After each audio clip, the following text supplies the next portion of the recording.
ഇപ്പൊ യുഎഇ സംബന്ധിച്ച് ഇപ്പോൾ ഇവിടുത്തെ എക്കണോമിക് ഡിപ്പാർട്ട്മെന്റ് എല്ലാം വളരെ ഫ്രീ ആക്സസ് ആണല്ലോ. നമുക്ക് എല്ലാവർക്കും ഇൻഫർമേഷൻ ഒക്കെ വളരെ അവൈലബിൾ ആണ്. അപ്പോൾ അങ്ങനെയുള്ള ഒരു സാഹചര്യത്തിൽ ഈ ഒരു ബിസിനസ് കൺസൾട്ടന്റിന്റെ ഇമ്പോർട്ടൻസ് എത്രമാത്രം ഉണ്ട്? അതായത് അതിപ്പം നമുക്ക് ഉദാഹരണത്തിന് എടുക്കാം. അപ്പോൾ ഫ്രീ സോൺസിൽ എല്ലാവരും ചോദിക്കുന്ന ഒരു ചോദ്യമാണ്. എല്ലാ ഫ്രീ സോണിലും മെയിൽ ചെയ്ത് കഴിഞ്ഞാലും അവരുടെ വെബ്സൈറ്റ് നോക്കിയാലും നിങ്ങൾക്ക് ഇൻഫർമേഷൻ കിട്ടും. നിങ്ങൾക്ക് ഒരു കൺസൾട്ടന്റിന്റെ ആവശ്യമില്ല. പക്ഷേ ഇവിടെ 60-ലധികം ഫ്രീ സോൺ ഉണ്ട്. ഏത് ഫ്രീ സോണിൽ ചെയ്യണം എന്നുള്ള എങ്ങനെ ചൂസ് ചെയ്യും എന്നുള്ളതാണ്. അത് ഞാൻ പലപ്പോഴും എല്ലാവരോടും പറയുന്ന ഒരു കാര്യമാണ്. മെയിൻ ലാൻഡിൽ നിങ്ങൾ വരുന്നു. ഇപ്പം നാട്ടിലാണെങ്കിൽ ലിമിറ്റഡ് ലയബിലിറ്റി കമ്പനി എന്ന് പറയുമ്പോൾ പ്രൈവറ്റ് ലിമിറ്റഡ് കമ്പനി ഉണ്ട്, LLP ഉണ്ട്. UAE സംബന്ധിച്ചിടത്തോളം നമുക്ക് ഒരു സർവീസ് സെക്ടറിൽ ഒരാൾ വരികയാണെങ്കിൽ ആ വ്യക്തിയെ സംബന്ധിച്ചിടത്തോളം സോൾ എസ്റ്റാബ്ലിഷ്മെന്റ് എന്നുള്ള ഓപ്ഷൻ ഉണ്ട്, സിവിൽ കമ്പനി എന്നുള്ള ഓപ്ഷൻ ഉണ്ട്, ലിമിറ്റഡ് ലയബിലിറ്റി കമ്പനി ഉണ്ട്, ലിമിറ്റഡ് പാർട്ട്ണർഷിപ്പ് എന്നുള്ള ഓപ്ഷൻ ഉണ്ട്, മറ്റു ലീഗൽ ടൈപ്പ് ഒക്കെ ഉണ്ട്, PJC നിങ്ങൾ ബാങ്കിലൊക്കെ ആണ്, അങ്ങനെ ഒരുപാടുണ്ട്. അപ്പോൾ ഒരു വെബ്സൈറ്റിൽ കയറി കഴിഞ്ഞിട്ടുണ്ടെങ്കിൽ വെബ്സൈറ്റിൽ എന്താണ് പ്രൈവറ്റ് ലിമിറ്റഡ് എന്നും എന്താണ് സോൾ എസ്റ്റാബ്ലിഷ്മെന്റ് എന്നും സിവിൽ കമ്പനി എന്നൊക്കെ നിങ്ങൾക്ക് ഇൻഫർമേഷൻ കിട്ടും. പക്ഷെ ഇപ്പൊ സുവീൻ ബിസിനസ് സ്റ്റാർട്ട് ചെയ്യുമ്പോൾ സുവീന് ഏതാണ് ആപ്റ്റ് എന്നിങ്ങനെ മനസ്സിലാക്കുക.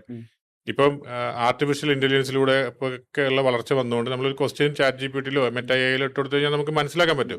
പക്ഷെ നിങ്ങൾക്ക് ഏതാ വേണ്ടതെന്നുള്ളത് മനസ്സിലാക്കണമെങ്കിൽ ഒരു കൺസൾട്ടന്റ് ആവശ്യമാണ്. പിന്നെ നമുക്ക് ആക്ടിവിറ്റീസ് വരും.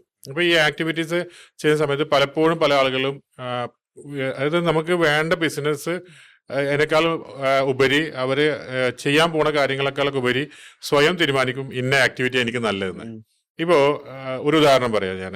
അതായത് ഇ-കൊമേഴ്സ് ലൈസൻസ് ഉണ്ടാക്കണമെന്നിട്ട് നമ്മൾ സമീപിക്കും. ഇ-കൊമേഴ്സ് ലൈസൻസ് ഉണ്ടാക്കി കൊടുക്കും എന്ന് കരുതുക. പക്ഷെ പുള്ളിക്ക് വേണ്ടത് ആമസോണിലോ നൂണിലോ കയറി ഒരു വെണ്ടറോ സെല്ലറോ ആവലാണ്. അതിന് ഇ-കൊമേഴ്സ് ലൈസൻസ് വേണ്ട.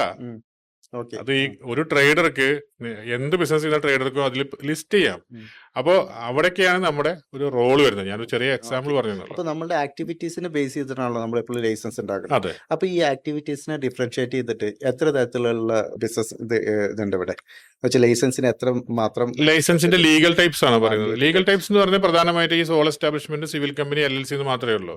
ലിമിറ്റഡ് ലയബിലിറ്റിയിൽ ഒരു ഓപ്ഷൻ തന്നെ നമുക്ക് വരുന്നത്. പിന്നെ ആക്ടിവിറ്റീസ് ഇപ്പൊ കൊമേഴ്ഷ്യൽ, ഇൻഡസ്ട്രിയൽ ലൈസൻസ് ഒക്കെ ആണെങ്കിൽ നമുക്ക് ഈ ലിമിറ്റഡ് ലയബിലിറ്റി മാത്രമേ ഓപ്ഷൻ ഉള്ളൂ. എക്സ്പാട്രിയേറ്റിനെ സംബന്ധിച്ചിടത്തോളം ഒരു UAE നാഷണൽ തുടങ്ങുമ്പോൾ അവർക്ക് സോൾ എസ്റ്റാബ്ലിഷ്മെന്റ് തുടങ്ങാം, അല്ലെങ്കിൽ GCC നാഷണൽസിനെ ചെയ്യാം. അപ്പം ചോദിച്ച ചോദ്യം ഇതാണെന്ന് ഞാൻ വിശ്വസിക്കുന്നു. അതുകൊണ്ട് ഞാനത് പറഞ്ഞു. ആ ഒരു ടൈപ്പ് മാത്രമേ ഇവിടെ വരുന്നുള്ളൂ. പിന്നെ നേരത്തെ പറഞ്ഞ പോലെ ലീഗൽ അതോറിറ്റി മറ്റ് പിന്നെ സോൺസിൽ ഫ്രീ സോണോ അല്ലെങ്കിൽ അങ്ങനെയുള്ള കാര്യങ്ങളിലേക്ക് പോവാം.